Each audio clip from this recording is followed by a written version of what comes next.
Welcome to the Casting Across Fly Fishing Podcast. I'm Matthew of castingacross.com, where I explore the quarry and culture in fly fishing. This is the 187th episode of the podcast. We're going to talk about fishing in the rain, fly fishing in particular, in the rain.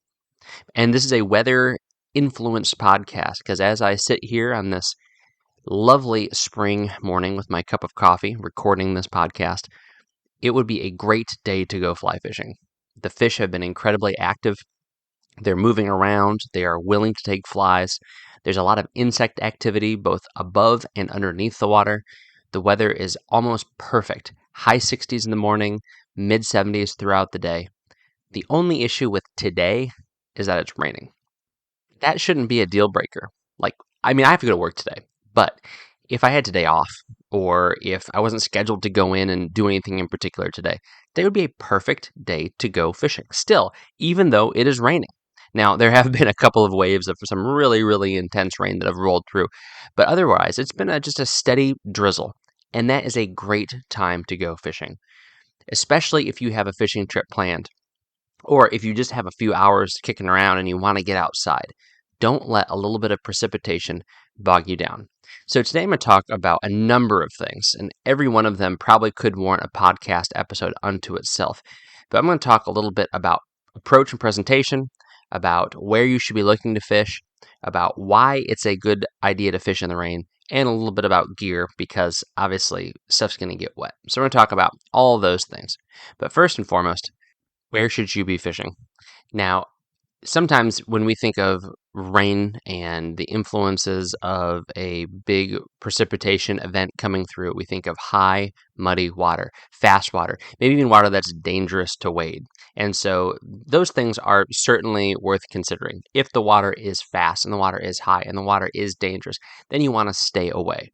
But there's a lot of good things that happen when it rains. So a few examples. There was a spring creek that I would fish on all the time. And now I know a spring creek is absolutely a bad example for why you should fish in the rain because they are oftentimes, especially like limestone style streams, are not significantly influenced by precipitation. When they get off colored, they usually kind of just go a little bit chalky or cloudy, but they're still virtually transparent. So they don't get influenced the same way that freestone streams do, where the water's flowing from a long distance, and so it picks up all of the debris and has the opportunity to get really high and really muddy. But this particular creek, there was so many bugs that would be on the grasses, that would be on the overhanging limbs, and the slightest drizzle all the way up to a big rainstorm was a great opportunity to fish terrestrials, to fish ants and beetles in particular. Crickets and grasshoppers, not as much during those kind of events. That was when a windy day, a sunny windy day, that's when you want to fish the grasshoppers and the crickets. But ants and beetles and other just like basically Griffith's gnats, anything that looks like a buggy little critter, as soon as precipitation hit, everything that was on those overhanging branches and limbs and leaves and bridge abutments and bridges themselves and anything and everything got knocked into the water. And those fish would key in on it because it was such a healthy, rich ecosystem. And so where I concentrated was under bridges, up against bridge abutments, under overhanging limbs, and over grasses that were kind of overhanging the creek. And those are great places to concentrate anytime. But during a little bit of precipitation, whether it be on a spring creek or a freestone stream, or even a tailwater, those are great places to look because that precipitation is going to be knocking stuff down. It's going to be knocking everything from insects to a little bit of plant debris, which it moves everything towards the banks. And so if it's not a heavy precipitation, that is one good place to go. Another thing, and this is actually very appropriate on freestone streams and spring creeks, I would say, is look at tributaries. Especially in incredibly warm months, if you have a cool rain, that water flowing in is going to create a temperature change. And something that we don't pay attention to enough, really until it's too late, and what I mean by that is, we don't think about temperature until the fish are in a bad situation. We think about temperature a lot in the middle of the summer when we are debating whether we should fish or we should not fish. But fish, being cold-blooded critters, are incredibly oriented towards temperature, irrespective of the season, irrespective of it being the middle of the summer. temperature shifts and changes in their streams and what is surrounding them is going to cause them to move. Just consider yourself. Uh, if you have the opportunity to be in a warmer room or a cooler room in the wintertime, where are you going to gravitate? Uh, And similarly, in the summertime, if it's a warmer room or a cooler room, where are you going to gravitate? We're going to move to where it is more comfortable for us. And do you want to eat outside when it's really, really hot and sticky and gross, or do you want to move in under the shade or even into the air conditioning? The same thing is true with fish. Obviously, they are going to be opportunistic and they are going to take advantage of what is available to them, and they have a prioritization. If they have food and water that is a little bit off, they're going to take advantage of it more often than not. But generally speaking, fish are going to move towards where that water is more comfortable or even where it is a little bit of a change. And so when you have rain, even heavy rain, and this is, I mentioned that the overhanging branches and limbs as kind of being a light rain opportunity. When you have a really heavy rain, especially in the summertime, that's where fish are going to be moving into those tributary mouths and they're going to be getting that influx of cooler water. Even though that rainwater isn't necessarily cooler, it's going to increase the flow of those tributaries, and fish are going to reorient into that stream a little bit more towards those tributary mouths. Uh, I have caught so many fish, and I know this is a little bit different, but so many steelhead and other fish that are moving around from lakes into creeks in creek mouths during rain events. And I know there's so many things to say about steelhead in particular. Well, to be fair, these are steelhead from the Great Lakes, but the same thing is true with rainbows that live in lakes up here in New England. They will move up into the creeks when there's these rain events. And some of it has to do with food, some of it has to do with temperature, but these are great opportunities to fish creek mouths. Now, I had a podcast probably about a month, 2 months ago, talking about fishing the mouths of river systems and how it is a great spot that you can have. If you're fishing a main river, it's going to flow into something, but then there's multiple tributaries that are flowing into that river, and those are great spots to hit. And rain events is one of those opportunities. Now, it could be the exact opposite, where if you have two very large rivers that are flowing into one another, and you have one that it is a watershed that has received a lot of rain, which, it could be in one valley, there's a lot of rain, and the next valley over there's not. And so you have where two rivers come together, and one is cloudy and muddy, and the other one is clear. And in that situation, you're going to fish upstream in the clearer water, and some of those fish that would have otherwise been in that rainy, muddy, influenced water are going to be moving into that clear part of the stream. So you have to know your own stream system very well, your own watershed system very well, to kind of identify these places. But it's good to think about that. It's good to think, okay, this is where fish are going to be moving, potentially, based upon the fact that there has been flow. Now, I kind of blended the why and the how in that section a little bit. But another how that I wanted to bring up is patterns. I mentioned fishing terrestrials. Now, terrestrials, by and large, are dry flies, and rainy situations might be the least likely time that you want to fish a dry fly, but is still certainly a possibility, especially if it's a very buggy fly. And terrestrials, even small ones, are very buggy flies, and fish are going to be oriented upwards. And if there are situations like an overhanging branch or some sort of cover, they're still going to orient themselves toward those feeding lanes. But I think the thing that we all think of when we think of off-colored water or water that has a choppy surface is streamer fishing. And when I say streamer fishing, I don't necessarily mean kind of this contemporary approach, which means throwing a double articulated streamer on an 8-weight rod trying to catch 14-inch trout. That's fine and good, and that's definitely a way to catch fish. And some of the biggest fish that I have seen caught out of some really, really small streams have come by throwing really big streamers in really bad weather. Like basically just below that threshold of thunderstorm. Like you're thinking, I'm going to need to be done here very, very soon, and I'm going to fish until there's lightning. That's when you've seen some of these really large fish take advantage of stuff. And I think part of that, and this is a little bit of an aside, has to do with the fact that it gets really dark. There's certainly a pressure, a barometer issue that comes into play that goes beyond the scope of what we're talking about today.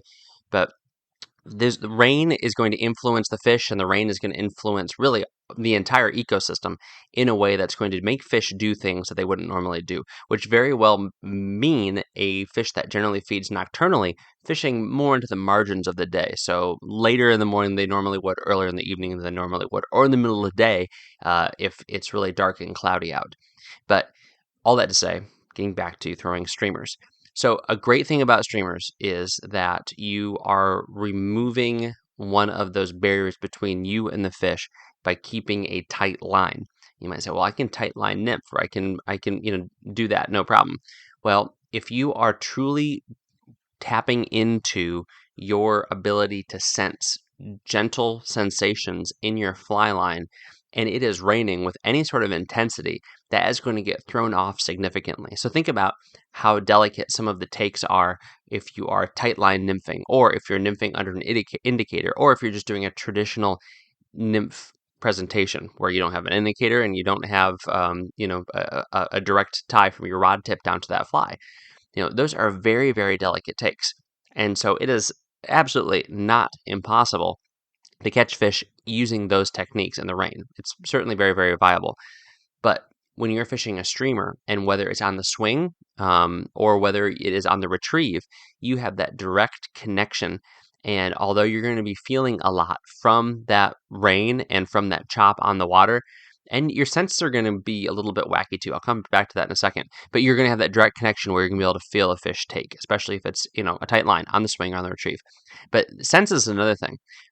This is kind of bordering into gear, but I think we don't appreciate how we are unable to reject stimuli. So here's a perfect example. Um, I hate fishing with a hood on. I absolutely detest fishing with a hood on. And the reason for that is when it is raining, it is that tap, tap, tap of the rain on the back of a nylon hood that absolutely drives me bonkers. I can't tune it out. And I feel like I'm having to pay attention, even passively, to this noise that's going on all around me. That's a foreign noise. Similarly, if it's not raining and I move around and my hat or my ears or my hair is swishing around on the inside of that hood, I feel like I have to pay attention to it. Now, maybe that's me. Maybe you don't have that problem at all, and that's fantastic. But I think that there's a two-pronged approach to this. One, be aware of that. If it is pouring down rain and you're going to be hearing all of that noise, not just on your hood, but on the water around you, your other senses might not be as acute as they would be if it is much more serene outside. I think that's just a biological fact. Secondly, gear choice matters. So shifting a little bit into gear, and we'll shift back into presentation kind of as I talk about different gear things. Having a good wading jacket is essential. And part of that is finding a jacket with a good hood. So I've got rain jackets, just boring old rain jackets that are great, that work in a pinch, that fold down really, really small, that fit in the back of my pack if I think it might rain, that I can bust out in a emergency. However, if I want to buy a wading jacket, then I'm looking for a hood that leaves me space, that allows me to hear, that allows me to layer underneath it, whether that be a hood from a hoodie or a wool cap or a baseball cap, but also something that is not going to be constricting so that every time I move around, I lose some of my peripheral vision because that hood is cutting into the sight, line of sight on either side of me, or is going to be, again, my pet peeve, maybe not yours, but mine, is going to be swishing around every time I move.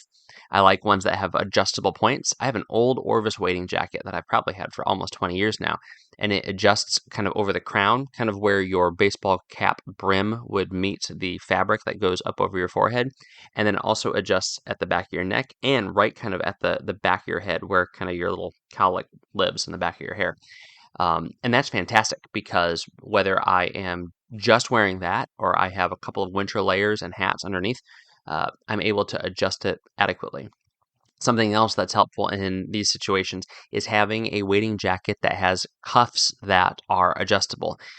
Ideally, I mean, best case scenario, you get a jacket that has a neoprene cuff with a thumb hole in it.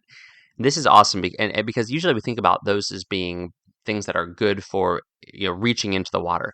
I love that for fishing in the wintertime. Also, it's great for I've learned great for duck hunting, because you grab your decoy out of the water and you lift it up to put it in the boat behind you, and all of a sudden this wet decoy is running water down your wrist and forearm, and it settles down in your what was a nice warm arm.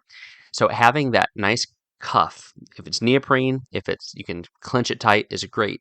Not just for reaching underwater, but as you fish and as you cast, you're going to have water that's going to be trying to move down your arm. Is it completely miserable? Is it impossible to fish with a wet arm? No. But if you can, find a jacket that accomplishes keeping you dry a little bit better, then that's worth doing. So jackets are something that we don't think about because we don't always use them. But if you want to enjoy fishing in the rain, it will be so much better if you are virtually waterproof except for your face and your fingers. And you can find wading jackets that, when complementing your waders, they make you waterproof except for your face and your fingers. And when you do that, you're going to be a little bit wet, but you're not going to be as wet as you would have been. So you being wet is okay because we dry out pretty well. I mean, we might be uncomfortable, but we'll dry out. Our gear, on the other hand, that's where you're gonna have a problem. I mean, you and I aren't gonna rust, but our hooks are gonna rust. Our other stuff's gonna get damaged. There's a lot of small products, whether it be strike indicators or even floating bottles, where they've got paper on them or in them and things like that, and they're just gonna get nasty, and they're going to not get ruined necessarily, some of it, but it's just going to start to fall apart. And that's what happens when things get wet. So you have a couple options. You can have a waterproof pack, and there's a lot of waterproof packs out there. My contention with these items is twofold. One, the zippers are almost always clumsy. They are very hard to use, and they are virtually impossible to use one-handed. If you ever used a waterproof zipper, it almost always requires two-hand operation, which is not easy if you're standing in the water and holding a fly rod. Secondly, if water gets in, water stays in. I mean, it's waterproof, so it's not going to let water out unless you have some sort of incredibly fancy material that is very, very breathable. But even then, like if you've gotten water in your waders, if it's a little puddle of water, it's going to stay in there. Oh, third, they're expensive. We'll throw that out there, but let's just pretend that that's not as big of an issue. So my preference is to have some sort of gear option that is much more streamlined for when I'm fishing in the rain. So my wading jacket has really large bellows style pockets on the chest, and then a couple of smaller ones on the inside, and then I have my pocket inside of my waders that is waterproof. So I'm not carrying a pack always when it is raining really hard, because I don't need as many fly boxes. I'm not carrying all of my tiny little mayfly imitations if it is raining hard. I'm carrying my streamers, I'm carrying a couple nymphs, I'm carrying a couple of spools of tippet and some strike indicator, and then my tools. And the tools can be dangled and hung, wherever off of my D-rings or grommets, wherever, on my waders or on my jacket. That stuff isn't going to be a problem as long as it's not wet forever. So I usually just do without a pack when I'm fishing in rain, when I'm fishing in really heavy precipitation, throwing stuff in my jacket pockets, in my shirt pockets, and in my wader pockets. And when you do that, just be aware that if you do open up a pocket or you unzip something, and when you're fiddling with things, it gets really wet, then just know that needs to get pulled out and laid out. I generally do that anyway. If I submerge my pack because I wade too deep, if I drop something, or if it is snowing or raining, I will leave my fly boxes open in the back of my car as I am driving home, or in the trunk as I'm driving home, just as a precaution to keep things from getting wet. Now, I will also, gear-related topic here, I will usually go up one line size. So if I usually fish a particular stream with a 4-weight, I'll fish a 5-weight. If I usually fish a particular stream with a 5-weight, a 6-weight. I think you understand where I'm going with this. It's a very simple concept, but it has to do with the fact that I'm probably going to be taking advantage of some of those presentations that I mentioned earlier, specifically with streamers.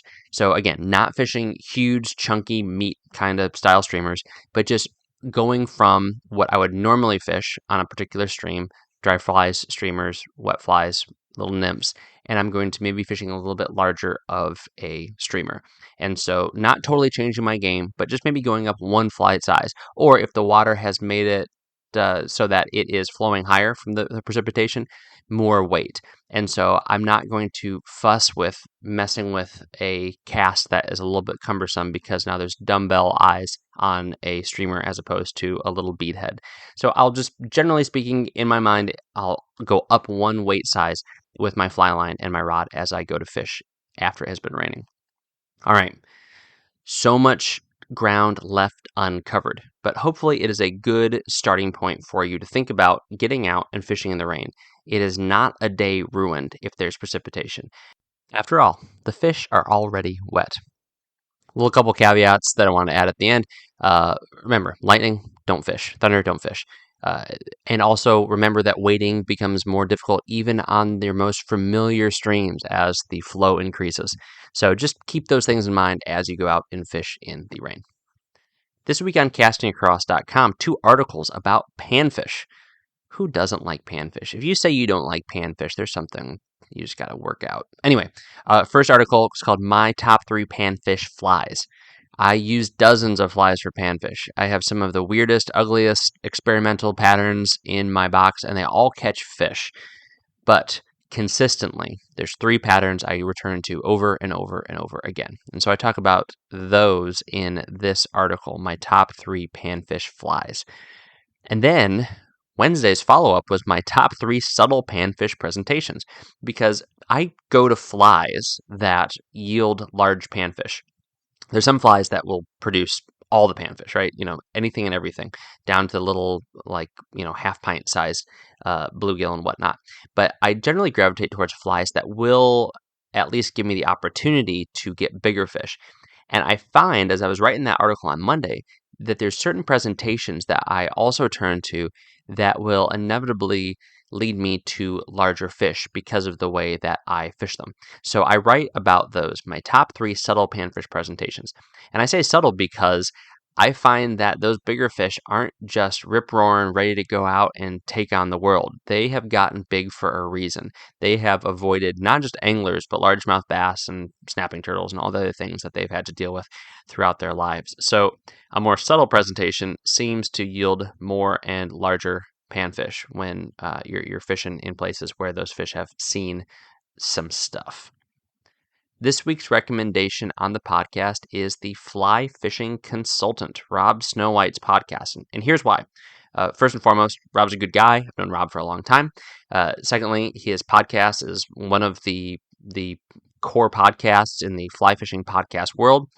But third, he's also on the Waypoint Podcast Network, just like the Casting Across Fly Fishing Podcast. But fourth, and this is really the reason why I'm bringing it up, is that he has some interviews with some of the authors that I have interviewed and I have written about.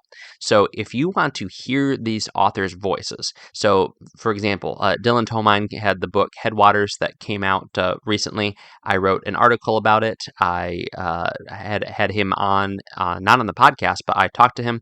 And if you want to hear his voice, if you want to hear Dylan's voice, and use that as maybe an encouragement for you to get out and get that book, or if you've already read that book, maybe you heard about it on the article that I wrote about it, and now you want a follow-up conversation with him, then check out Rob's podcast.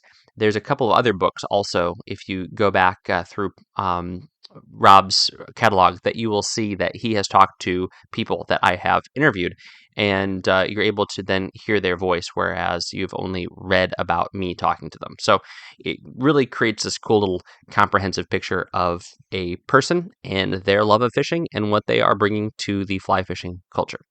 I will put a link to Rob's podcast on the show notes for this podcast page on castingacross.com. Thanks for listening to the Casting Across Fly Fishing Podcast. Please subscribe in your favorite podcast app and then rate the podcast on iTunes. Then head over to castingacross.com for 3 posts a week on the people, places, and things that go into the pursuit of fish.